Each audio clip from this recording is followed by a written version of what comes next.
إن تك مثقال حبة من خردل فتكن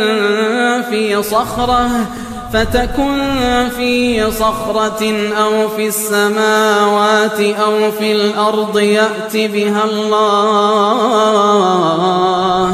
إن الله لطيف خبير.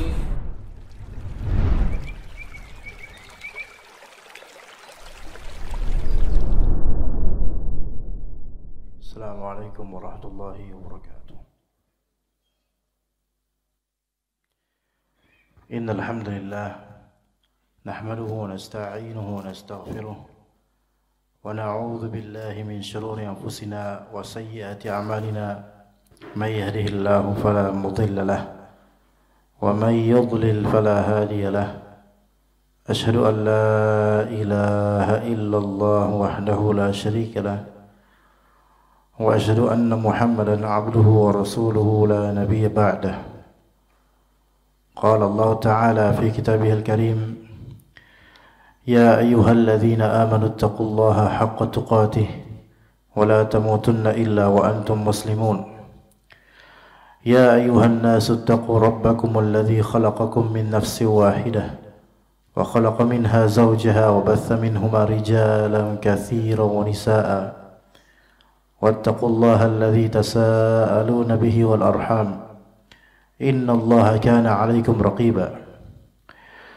يا أيها الذين آمنوا اتقوا الله وقولوا قولا سديدا يصلح لكم أعمالكم ويغفر لكم ذنوبكم ومن يطع الله ورسوله فقد فاز فوزا عظيما. فإن أصدق الحديث كتاب الله وخير الهدي هدي محمد صلى الله عليه وسلم وشر الأمور محدثاتها وكل محدثة بدعة وكل بدعة ضلالة وكل ضلالة في النار. أما بعد. Ikhwas sekalian rahimani wa rahimakumullah, di kajian lain di masjid lain sebelumnya belakangan ini tempo hari ada yang bertanya tentang seorang ummahat. Qadarullah dulu dia menikah tanpa wali.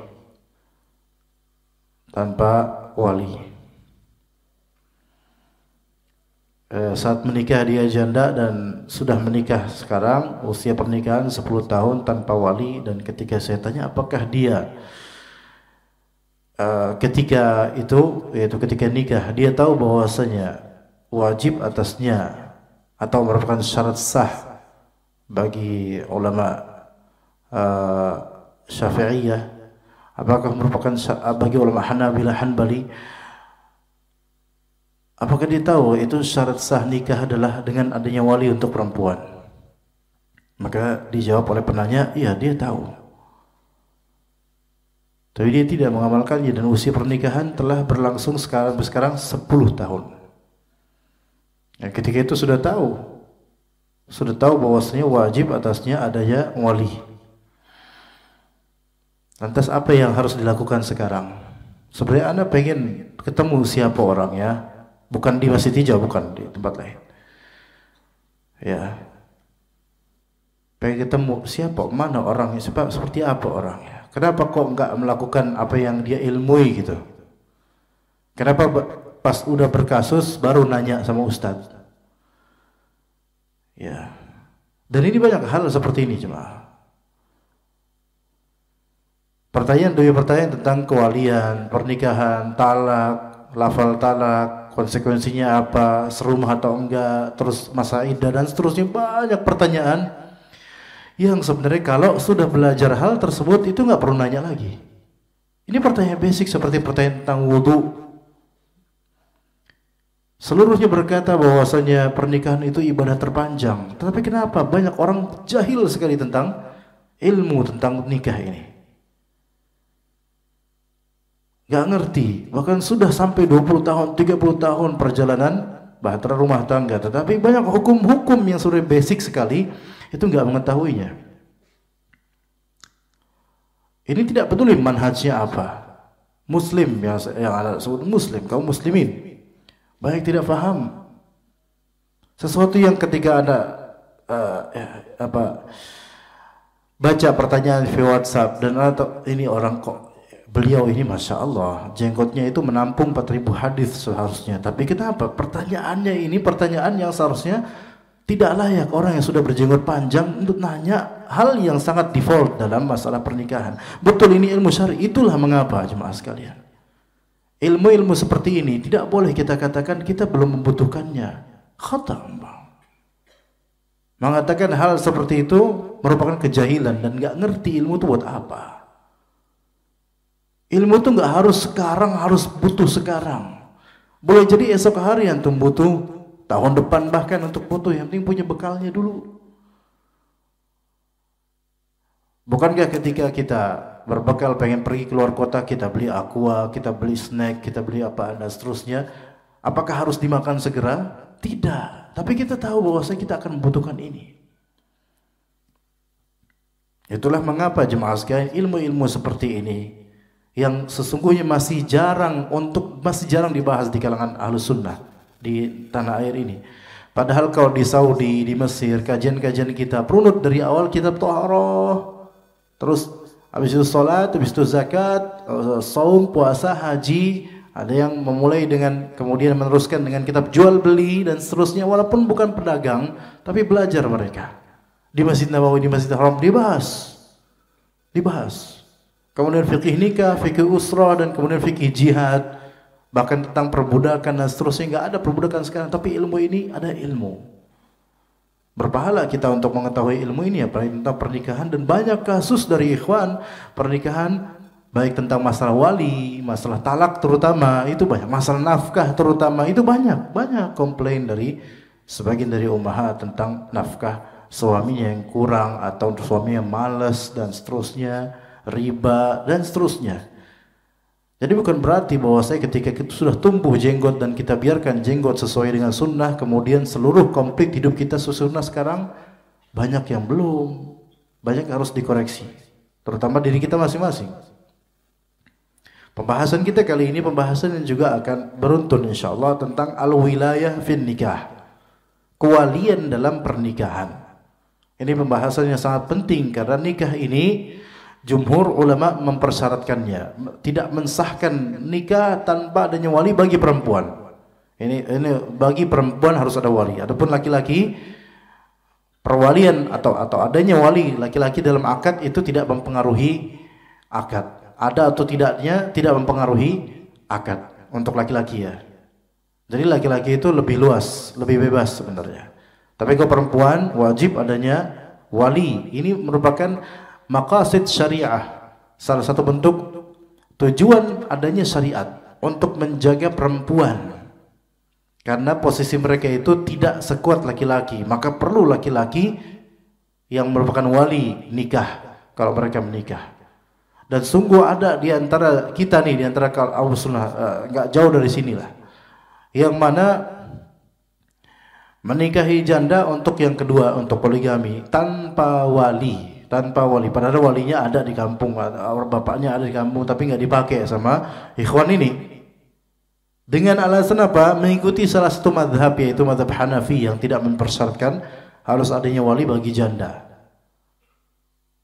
Ini terjadi loh di antara kita jemaah sekalian. Terjadi. Dan kalau kita nasihati, antum nggak sah akhi nikahnya, itu kan nggak sah menurut sebagian ulama kata dia. Tapi menurut mazhab Hanafi ini sah. Kita tuturkan dalilnya nanti insyaallah. Ya ini berbahaya kalau misalnya seseorang meremehkan masalah wilayah fin nikah. Ntar sembarangan dia nikah sama anak orang. Ya. Apa itu wali? Wali secara bahasa artinya al-qarib, yaitu dekat. Wali itu artinya dekat. Ya, makanya la tattakhidhu al-yahud wal nasara awliya. Jangan kalian jadikan orang Yahudi atau Nasara wal awliya, jamaah dari wali. Di antara tafsirannya maknanya adalah teman dekat, yaitu sahabat, qarib. Itu arti bahasanya, arti wali secara bahasa. Arti wali secara syar'i apa? Yaitu man lahu wilayatut tasarrufi fil mali wan nafsi jami'a, yaitu pihak yang memiliki wilayah untuk berbuat dari segi harta dan jiwa, yang memiliki wilayah. Wilayah itu apa? Kekuasaan, keleluasaan, memiliki keleluasaan untuk bertasarruf. Tasarruf itu apa? Yaitu melakukan seperti akad atau transaksi. Nah itu wilayah itu tasarruf, memiliki hak keleluasaan untuk berakad atau bertransaksi. Itu wilayah, memiliki itu, baik dalam urusan harta maupun dalam urusan jiwa. Dalam urusan harta itu dalam misalnya perdagangan, jual beli, kemudian wali untuk sobi atau anak kecil yatim piatu misalnya, ada walinya. Dialah yang mengatur urusan harta anak yatim ini wali. Atau bisa juga dari segi nafs, jiwa, nyawa. Walinya fulan. Ya, wali anak yatim, yang menjaga anak yatim ini adalah walinya. Yang menjadi yang berakad ijab atau qabul terhadap perempuan ini adalah walinya. Nah, ini jiwa, nafs. Maka wali itu adalah siapa yang memiliki wilayah itu tasarruf fil mal wan nafs. Pihak yang memiliki keberhakan atau keleluasaan untuk berperilaku transaksi atau akad, untuk melakukan transaksi atau akad. Ya, transaksi atau akad. Walaupun transaksi sama akad ini sinonim, tetapi ada perbedaan. Ya, ada perbedaan. Di antaranya bahwasanya akad itu bisa untuk nikah. Tapi kalau misalnya transaksi bukan nikah, transaksi nikah ya enggak. Walaupun secara hakikat juga nikah itu, akad nikah sebenarnya juga suatu transaksi. Karena suatu akad, tapi di uruf kita tidak dikenal transaksi bahasanya. Habis ngapain antum? Habis transaksi nikah, kayaknya kayak gimana itu? Padahal transaksi sebenarnya. Dari mana transaksinya? Karena pernikahan itu kan diantara kewajibannya harus ada apa? Mahar. Mahar ini suatu iwab yang menghargai perempuan tersebut. Maka sebenarnya ini ada mubadalatul mal bimal, seolah-olah ada pergantian harta dengan harta. Maka ala kulli hal, akad atau transaksi yang bisa dilakukan oleh wali ini. Taib. Kita beranjak ke permasalahan hukmul wali. Hukumnya wali itu apa? Hukum keberadaan wali itu apa dalam pernikahan? Kita khusus dalam pernikahan sekarang masalah. Dikatakan la yasihun nikahu biduni waliyin lil mar'ah wa huwa madhabul jumhur. Tidak sah nikah tanpa wali bagi perempuan. Ini madhabnya jumhur. Dari pernikahan tidak sah tanpa wali. Ini madhab jumhur dari madhab Malikiyah, Syafi'iyah, dan Hanabilah. Ya. Kalau Malikiyah dan Syafi'iyah, madhab Malikiyah dan Syafi'iyah menganggap adanya wali itu merupakan rukun di antara rukun nikah. Rukun di antara rukun nikah yang tidak bisa terpisahkan darinya. Kalau madhab Hanabilah, Hanbali menganggap adanya wali itu adalah syarat sah nikah. Syarat sah nikah intinya sama, harus ada dalam akad. Itu intinya. Intinya sama lah pokoknya. Loh, terus ada madhab Hanafiyah gimana? Ini dia madhab Hanafi, tidak mempersyaratkan adanya wali. Makanya dikatakan tadi jumhur ulama menyatakan tidak sah ya nikah tanpa wali. Madhab Hanafi bilang apa? Sah tanpa wali dengan kriteria tertentu. Tapi ini dia ini, titik inilah jemaah sekalian. Jangan sampai di antara kita mengambil kesempatan dalam kesempitan dengan adanya khilafiyah ini. Yang tadi saya ceritakan, ada di antara kita yang kemudian karena memang pengen melampiaskan atau pengen cepat-cepat nikah, akhirnya dia dengan tega-teganya untuk dirinya pakai madhab Hanafi. Padahal sebelumnya nggak pernah dia pakai madhab Hanafi. Giliran sesuai hak syahwatnya baru dia pakai itu. Ini berbahaya jemaah sekalian. Oke, tapi kan ibrahnya di dalil, justru dalil-dalil itu berlawanan dengan apa yang diputuskan oleh madhab Hanafi. Baik, kita lihat di sini. Di antara dalil-dalil yang menunjukkan wajibnya atau Harus adanya wali untuk perempuan, khusus perempuan saja. Di antara surat Al-Baqarah 232. 232, wa idza talaqtumun nisaa fabalaghna ajalahunna fala ta'dhuruhunna an yankihna azwajahun. Artinya apa? Wa idza talaqtumun nisa, wahai para suami, jika kalian mentalak nisa. Nisa di sini perempuan, istri-istri kalian. Kalian mentalak istri-istri kalian. Fabalaghna ajalahun. Kemudian sudah sampai selesai masa iddah. Ini juga harus diingat ini, mentalak itu tidak sekonyong-konyongnya setelahnya langsung dipulangkan ke rumah orang tua. Enggak. Tetap stay di rumah suami selama masa iddah. Baik dia talak hamil maupun talak non hamil. Kalau talak hamil berarti masa iddahnya sampai anak ngebrojol, ya gitu. Kalau misalnya talak non hamil, maka masa iddahnya 3 kali masa haid menurut sebagian ulama. Begitu ya. Jadi tetap stay di rumah. Ini yang perlu diperhatikan banyak dari orang. Kemudian setelah udah kita pisah, udah itu kita pisah, ini kalimat talak. Akhirnya perempuan tersebut pulang ke rumah bapak atau ibunya. Maka ini nggak benar. Tetaplah di rumah suaminya. Siapa tahu di masa iddah tersebut suaminya rujuk. Dan rujuknya bisa dengan perkataan maupun perbuatan. Dan fabalaghna ajalahunna, kalau sudah selesai ajalnya, ya ajal di sini maksud sini itu masa iddah selesai. Baik kalau misalnya talak hamil berarti kan anak lahiran, atau non hamil berarti sudah 3 kali selesai masa haid. Fala ta'dhuluhunna. Nah, kalau sudah selesai itu kan kembali tuh ke rumah orang tuanya. Ke rumah walinya, ke rumah orang tuanya, balik tuh. Ternyata mereka pengen rujuk lagi, pengen kembali lagi. Maka harus apa? Ngapain habis itu? Nikah lagi. Ini banyak yang belum tahu nih, banyak dari jemaah belum tahu beneran. Nikah lagi kalau sudah selesai masa iddah, akad baru lagi. Ya, akad baru lagi. Berarti butuh apa? Butuh wali, butuh mahar, butuh saksi. Butuh ijab kabul lagi, seperti itu. Iya, dan butuh walimah lagi, yang nggak harus gede-gede, ya. Karena kan udah pernah dulu, ya. Nah, fala ta'dhuluhunna an yankihna azwajahun. Maka wahai para wali, janganlah kalian mencegah perempuan-perempuan itu untuk mau nikah lagi sama mantan suaminya. Ini khitab buat siapa? Buat para wali. Berarti di sini tetap diharuskan adanya wali, maka wali itu tidak berhak mencegah. Tetapi wali udah, ayo jadi wali lah, tapi jangan mencegah. Muskilahnya itu di tradisi banyak dari kita.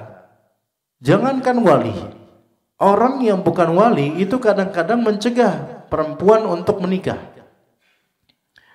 Ya, padahal janda thayyib itu lebih berhak untuk menentukan pilihannya menikah atau tidak dibandingkan dengan walinya.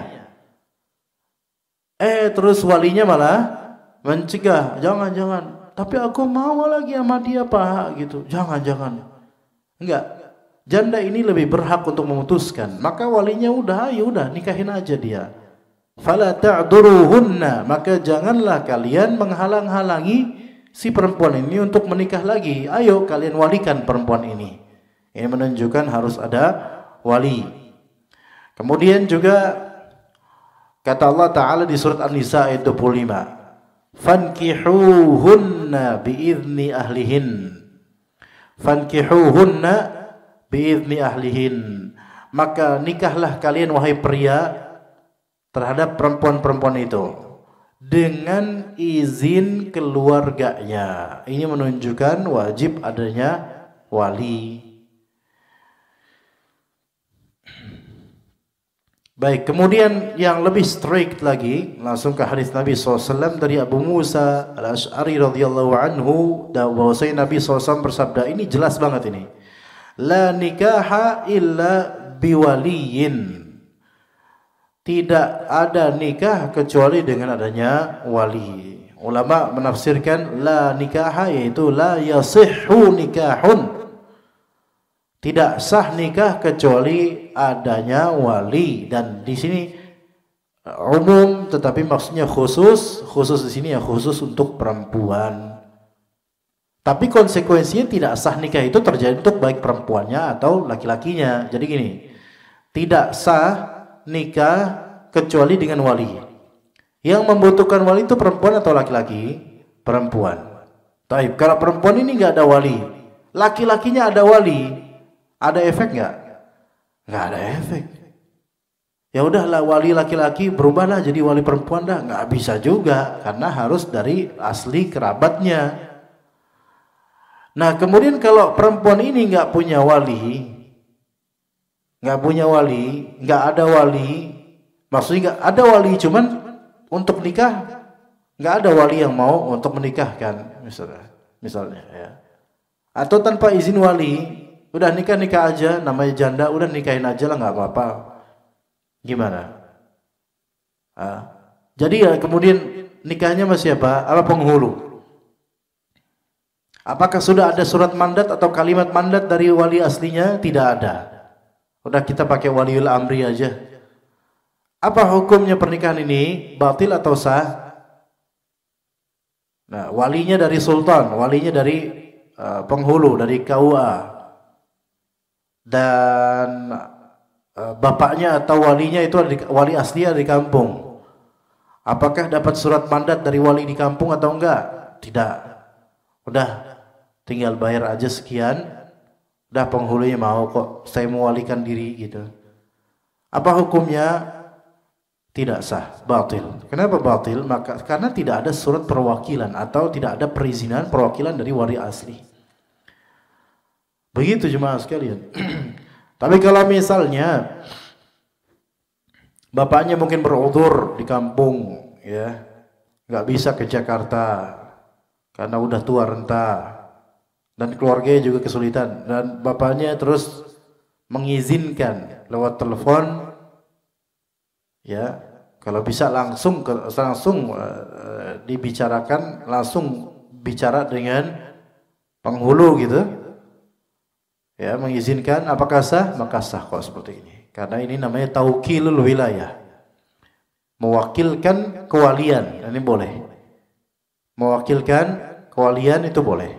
Baik, sekarang tadi kan tidak ada nikah kecuali dengan adanya wali. Tapi sekarang ada wali. Di majelis akad ini ada wali, bapaknya fulanah itu. Ya. Bapaknya fulanah. Namun bapaknya fulanah ini pengennya nonton doang. Ya, saya pokoknya lihat doang lah. Saya ridho anak saya nikah, saya lihat aja. Nah terus mempelai suami itu salaman ijab kabul dengan siapa? Dengan penghulu. Ya, pokoknya yang penting saya ridho kata wali itu. Ya, penghulu kemudian ya saya nikahkan fulanah dengan dan seterusnya dengan lafal-lafal ijab kabul. Udah, ijab kabul. Kemudian bilang sah atau tidak nih, saksi lihat sah atau tidak? Sah. Pertanyaannya sah atau tidak? Kaidahnya adalah la yakfi bi syahadatil waliyyi duna idniha. Tidak cukup persaksi, tidak cukup penontonan wali tanpa perwakilan darinya gitu loh.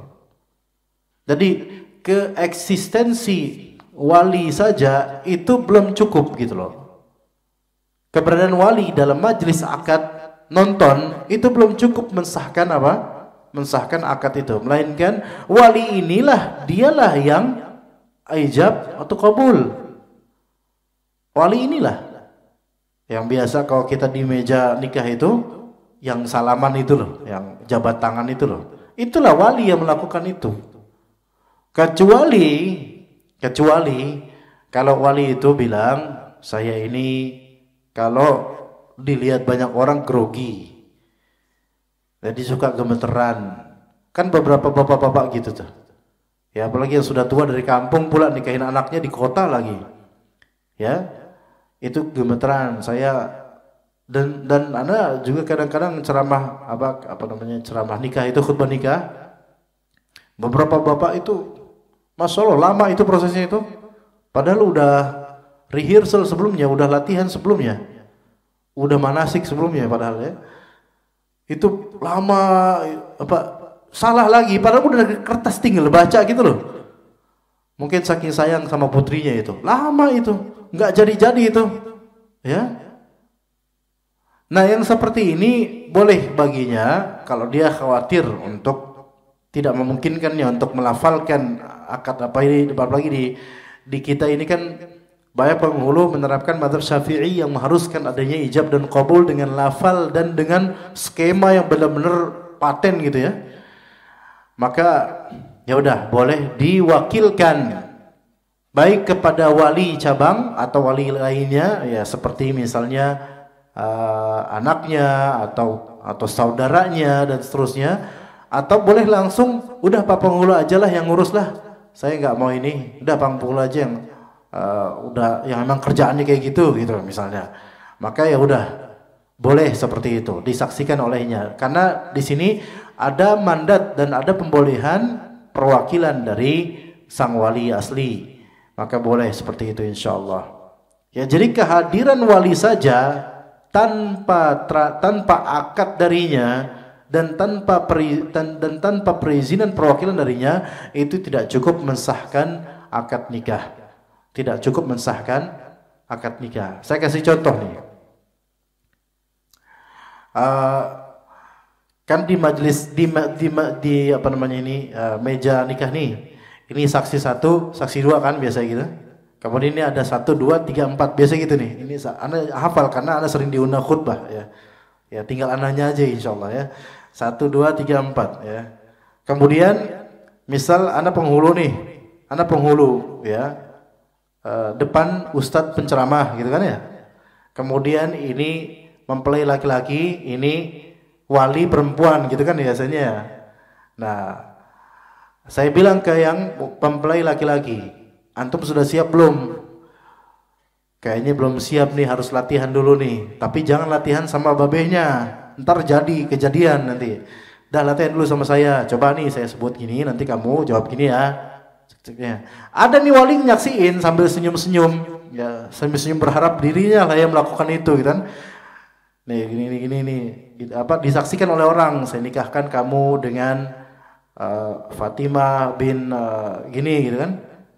Terus kata dia dengan mas kawin sekian, kata dia saya terima, atau qabiltu nikahaha, atau saya terima pernikahnya dengan fulana bin fulan dengan mahar yang telah disebutkan.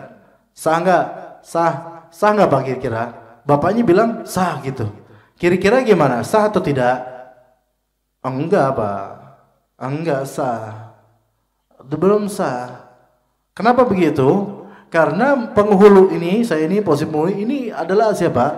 Penghulu bukan wali, ya kan? Jadi kehadiran wali ini tanpa ada ijab qabul darinya itu tidak melazimkan terjadinya nikah. Bisa dipahami tadi maksudnya? Begitu. Nah kalau penghulu bilang udah Pak Wali, walinya sama kamu udah inilah latihan dulu. Nah ini penghulunya Bahlul, ini penghulunya nih. Latihan dulu. Latihan benar terjadi kalimat-kalimat itu. Ya kata ini ya sah. Ya udah nggak usah lagi saya. Ya udah sah, ya udah saya tinggal catat. Nah kan gitu. Jadi latihan aja itu bisa sah kalau emang sama walinya beneran gitu loh. Kalau emang sama walinya beneran, ya. Begitu. Kalau sama yang lain itu tidak sah, ya. Nah, di antara dalilnya dari Aisyah radhiyallahu anha, ini tadi jelas la nikaha illa biwali, ini jelas berlawanan dengan bagaimana menurut pendapat yang dipegang oleh Hanafiyah. Kata Rasulullah SAW, ayyuma imra'atin nakahat bighairi idzni waliha fanikahuha batilun fanikahuha batil. Siapapun perempuan yang menikah tanpa izin walinya,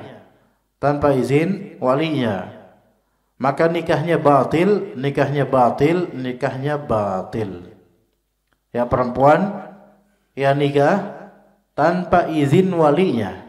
Ini jelas nikah 3 kali Rasulullah SAW sebutkan.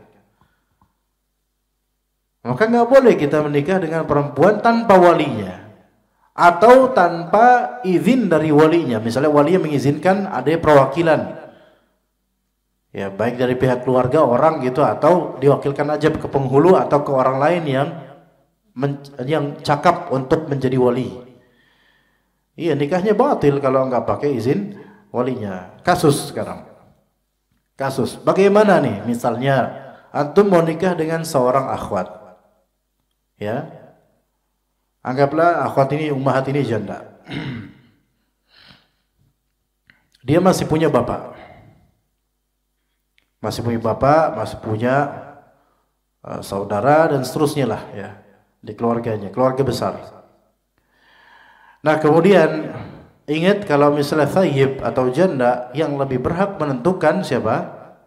Ya dia dirinya gitu loh. Jadi wali itu nggak berhak untuk mencegah-cegah kalau memang janda itu mau nikah, ya, sama pilihannya. Dan dia memilih antum, si perempuan ini, janda ini. Taib, kemudian antum minta izin datang ke rumahnya, ketemu walinya. Ternyata bapaknya itu yang masih hidup, bapaknya itu tidak ridha antum nikah dengannya. Ya, dengan alasan apalah gitu, dengan alasan antum kayak orang Sunda atau kayak teroris dan seterusnya, dan tuduhan-tuduhan misalnya. Ya, misalnya. Dan antum udah fall in love dengannya, dan nya pun fall in love dengan antum. Jadi udah ada ta'alluqul qalb di sini, dan dikhawatirkan kalau tidak terjadi maka terjadi fitnah di antara qalbu masing-masing. Iya. Maka bagaimana? Apakah boleh kemudian antum bukan sliding, bahasanya apa itu? Jadi dilewatin yang situ apa? Nikung. Bolehlah antum nikung nyari wali dari keluarganya yang lain. Ya boleh, kan antum yang pengen kan. Biar cepat. Iya. Nah, maka karena alasan yang dikemukakan sang bapak ini bukan alasan syar'i untuk mencegah antum, maka boleh antum mencari wali di keluarganya yang lain selain dia. Dilangkahi gitu. Ya, urutannya apa? Nah, ini urutannya perlu tahu. Sebenarnya urutannya ada khilaf di antara ulama. Urutannya pertama ubuwah, kebapaan dulu dari segi ubuwah, kemudian dari segi bunuwah, ya, kemudian dari segi ukhuwah, kemudian dari segi umumah. Itu 4. Ya, urutannya begini. Dari segi ubuwah itu kebapaan. Dari kalau nggak bisa atau nggak ada, ya kemudian baru dari segi bunuwah, keanakan. Bukan kekanak-kanakan, keanakan. Kalau anak pun nggak ada atau nggak bisa, maka dari segi ukhuwah, saudara kandung. Saudara kandung ini bisa akh syaqiq, yaitu yang bapak dan ibunya sama, atau akh li'ab, yang bapaknya sama. Kalau misalnya saudara nggak ada atau nggak bisa, maka baru dari segi umumah, paman. Paman ini saudaranya bapak. Saya ulang, saya rinci lagi. Yang pertama dari segi ubuwah, tentu yang paling awal bapak nih, ya. Nah, kalau bapak ini nggak mau tanpa alasan syar'i, antum boleh nikung. Nikungnya masih ke ubuwah, yaitu cari mbahnya, mbah kakung. Iya, ternyata mbah kakungnya sudah dikubur. Nggak bisa kan? Nggak bisa. Oke, berarti cari bunuwah, anak. Namun kan dipersyaratkan baligh. Anaknya udah gede belum? Kalau anaknya udah 17 tahun, bisa nggak jadi wali? Bisa, selama memenuhi persyaratan lain, yaitu rusd. Rusd itu cakap dalam bertasarruf, cakap dalam bertransaksi. Jangan sampai nih anak 17 tahun, tapi ntar gemeteran dia pas itu. Iya, gemeteran. Aduh Pak, maaf Pak, nih saya biasa megangin stick PS, ini malah sekarang saya nggak bisa jadi wali misalnya. Misalnya nggak bisa, walaupun ada, maka antum tikung lagi dari bunuwah ke ukhuwah yaitu saudara kandungnya janda ini. Saudara kandungnya janda ini. Ya, baik adiknya ataupun kakaknya. Diutamakan ya kakaknya jelas ya. Yang paling atas lah ya.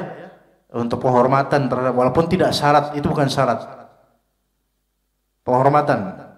Ya, karena kalau dilangkahin kan takutnya nanti ya sebel dia atau nggak ridho, nanti terjadi apalah gitu ya. Ya, utamakan yang paling atas. Nggak bisa yang paling atas, ya udah yang kedua berikutnya kalau ada.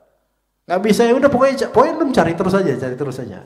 Ya, kejar terus tuh. Ya, jangan kasih kendor gitu kan. Ternyata para akhnya itu imma nggak ada atau nggak bisa atau nggak mau. Ya, maka cari ke bagian al-umumah paman, tapi dari arah ayah. Paman dari arah ayah, yaitu akhli ab, saudaranya bapaknya. Karena boleh jadi bapaknya nggak mau, tapi saudaranya mau. Bisa jadi, mungkin bapaknya memang nggak kenal sunnah, tapi ada saudaranya yang kenal sunnah, gitu. Bisa aja nih kayak gitu. Ya, kalau semuanya itu anti sunnah semua, satu keluarga itu anti sunnah semua kecuali si janda ini, maka ya kelar hidup lo, ya kan gitu. Ya udah mau gimana? Tapi antum tetap pengen sama perempuan itu. Maka kalau benar mereka ini nggak bisa mentolerir antum sama sekali dan tidak ada uzur syar'i, maka sebenarnya secara syar'i antum boleh mengangkat kasus ini ke waliul amr. Baru boleh antum ke KUA, antum curhat sama KUA atau sama siapa? Penghulunya. Ya, dan terakhir penghulunya juga pro sunnah misalnya. Antum anak kontrak Pak, insyaallah bismillah lah, tolong bantu anak-anak nggak bisa ini melanjutkan hidup nggak bisa nih kalau tanpa dia misalnya. Syirik ya. Iya.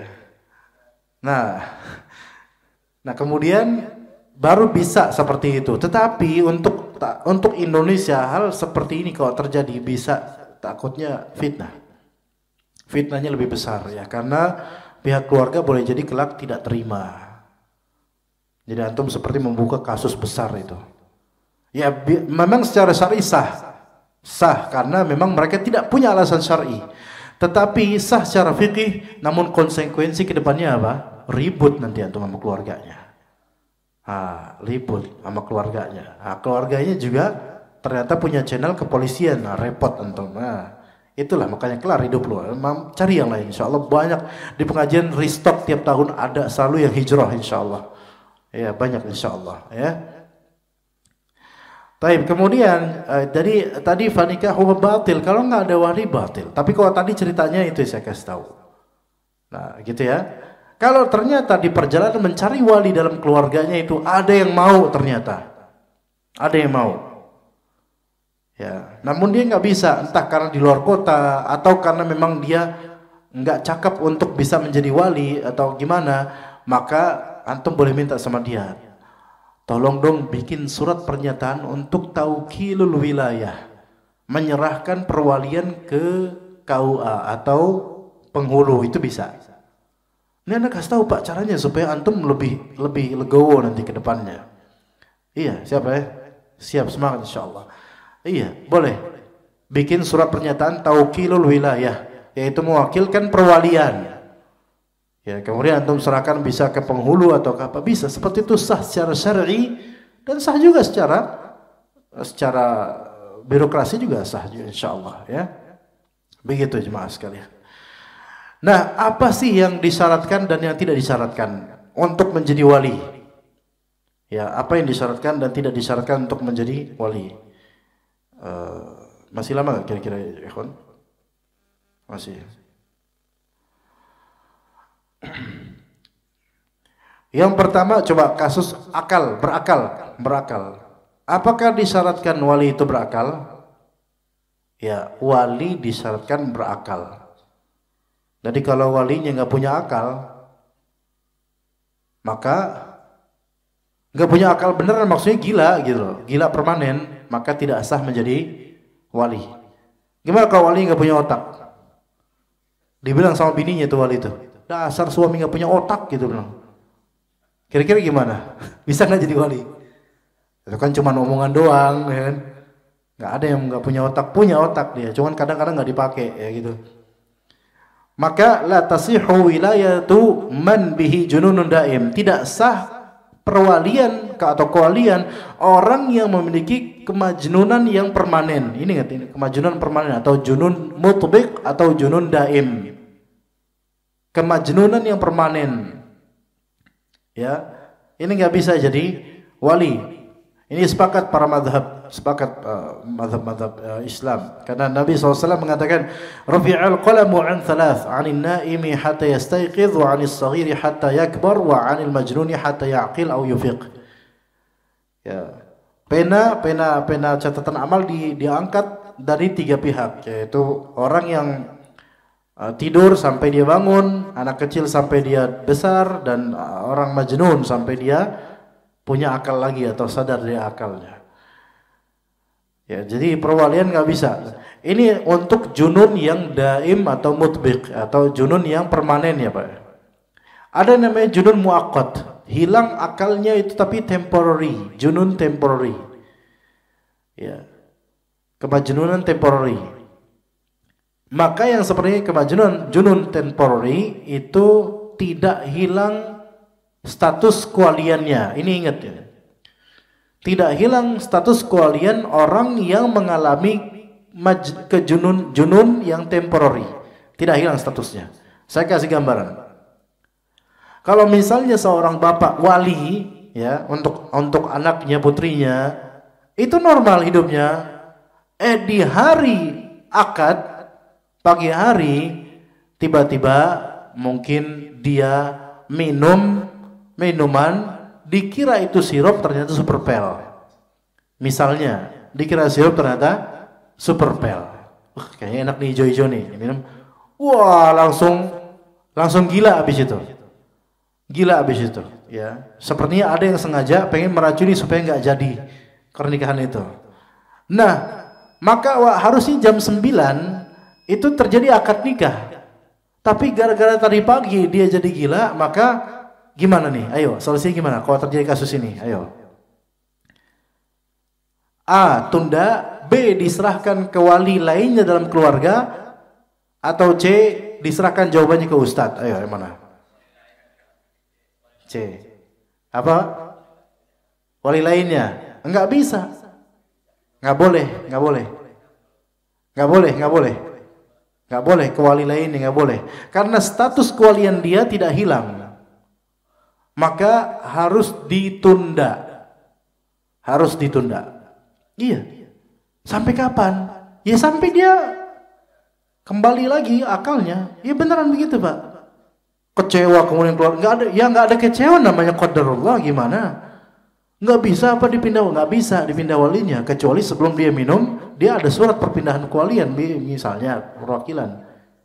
Dan nggak bakal kayak gitu. Saya ini kayaknya mau negak super pel nih, tolong nggak bakal gitu, tolong ganti walinya nanti. Nggak bakal gitu itu Bapak. Ditunda sampai kapan? Ya sampai dia paham, sampai dia udah normal lagi. Tapi kalau misalnya baru normal 4 hari lagi gimana? Ya itu nasib antum, lah kan gitu. Ya udah 4 hari lagi baru kita tunda. Gitu, seperti itu cuma beneran nggak bisa diganti. Ya. Baik, itu yang pertama, jadi syaratnya akal. Kemudian juga ada yang kedua kasus, yaitu bulugh, baligh. Disyaratkan wali perempuan itu disyaratkan harus baligh. Jadi sabi, anak kecil nggak boleh. Dia belum baligh walaupun dia paham ilmu, tidak sah menjadi wali. Tidak sah menjadi wali karena dia masih termasuk shaghir. Kemudian yang ketiga, disyaratkan wali perempuan itu hurriyah, yaitu merdeka, bukan budak. Tapi kalau statusnya driver gimana? Driver bukan budak, driver itu ya orang merdeka. Bagaimana kalau dia pembantu rumah tangga? Begitu juga pembantu rumah tangga bukan budak, ya karena budak itu berasal dari peperangan. Nah, sekarang yang keempat, bagaimana dengan al-adalah? Al-adalah itu istiqomahnya seseorang, istiqomah. Apakah disyaratkan wali itu harus orang yang istiqomah? Syarat nggak, Pak? Apakah disyaratkan wali itu, wali perempuan, harus orang yang multazim istiqomah gitu loh? Salafiyul madhab, ya, manhajnya salaf dan apakah harus? Tidak. Kalau gitu ya mertua-mertua antum gimana? Ya kan? Banyak di antara mertua kita bukan salafi, bukan sunnah, ya, maka tetap sah, tetap sah. Maka adalah atau keistiqomahan wali itu bukan syarat. Dia tetap sah. Ya. Lah tapi kalau misalnya walinya ini fasik loh. Apa contoh klasikannya? Yaitu hobi saweran, dangdutan sama bidonita misalnya. Ya memang malu-maluin punya mertua kayak gini, ya, tapi sah nggak nikahnya? Sah. Sah nikahnya. Ya begitu. Baik, kemudian ar-rusd. Ar-rusd itu artinya cakap. Pakai A bukan pakai E, bukan pakai E. Kalau E cakep, nggak mesti cakep wali itu, tapi cakap. Apa arti cakap di sini? Ya, ar-rusd di sini apa artinya cakap di sini? Yaitu mampu untuk menghandle akad atau transaksi. Paham dan mampu untuk menghandle akad atau transaksi, maka sah seperti itu. Ya, kalau misalnya nggak mampu untuk menghandle transaksi, maka tidak sah. Seperti bapak wali ini, dia itu saking tuanya dan groginya, kalau misalnya akad ijab qabul itu tangan digeter terus bibirnya kaku, lidahnya keluh, walaupun ada teks, dia bisa baca secara hati tapi tidak bisa baca secara lisan. Aku tidak tahu, gitu kan misalnya. Misalnya. Maka apakah ini sah jadi wali? Tidak sah jadi wali. Maka hendaklah mendingan dia serahkan aja ke orang lain. Jadi rusd itu cakap dalam perwalian, cakap dalam berakad, itu juga merupakan syarat. Ya, syarat ya. Adapun kalau cuman keringat dingin, gemeter dikit, tapi dia bisa insya Allah membaca teks, itu nggak apa-apa. Itu insya Allah cakap insya Allah. Oke. Kemudian diantara syarat juga dzukurah, laki-laki. Ya walinya harus laki-laki.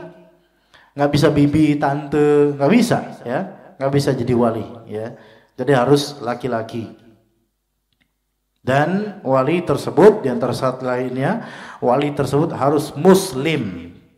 Wali tersebut harus muslim apapun keadaan perempuannya. Misalnya perempuannya muslimah, jelas walinya muslim. Nah, bagaimana kalau misalnya antum menikah dengan seorang Nasraniyah atau Yahudiyah? Atau menikah sama seorang ahli kitab, perempuan Kristen atau perempuan Yahudi misalnya. Nah, misal gimana? Boleh nggak nikah sama perempuan Yahudi? Boleh. Harus apa? Enggak, Pak, boleh, Pak. Walaupun ahli kita boleh, Pak.